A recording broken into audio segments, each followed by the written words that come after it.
Kasuhan ang mga nagpoprotesta kesa kasuhan ang mga kontraktor, korap at kanilang kasapakat na politiko. Ang NCRPO ay nananakot na kakasuhan ang nagprotesta sa bahay ng mga diskaya. Ang QCPD naman ay nagbabanta na kakasuhan ang mga rallyistang nag-rally sa harap ng batasang pambansa.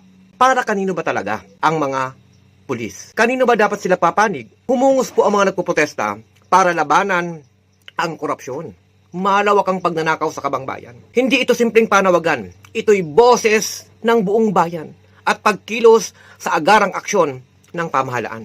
Kapag ganito ang sitwasyon na ang galit na taong bayan ay nangangalit, tiyak sasambulat po ang ngit-ngit. Hamon po sa ating lahat, proteksyonan ang lahat pong nagpapanawagan ng katotohanan, ang tagapagboses ng hindi po napapakinggan. Labanan po ang mga korap, abusadong politiko, kontraktor at opisyalis ng bayan. Hindi dapat tayo po'y pasisindak. Lalo na kapag tama ang ating hinahanap. Tumindig para po sa mga nagpapalabas ng mga balitang totoo. Tumindig sa mga taong bayan. Tumindig para po sa mga aktivistang handang sumuong para po sa mamamayan. Sama-samang pagkilos ang kailangan. Buo, nagkakaisa. Labanan po natin ang hayok at walang kabusugang dapat na lingkod bayan. Sistema ang ating kalaban. Yan po ang dapat nating labanan.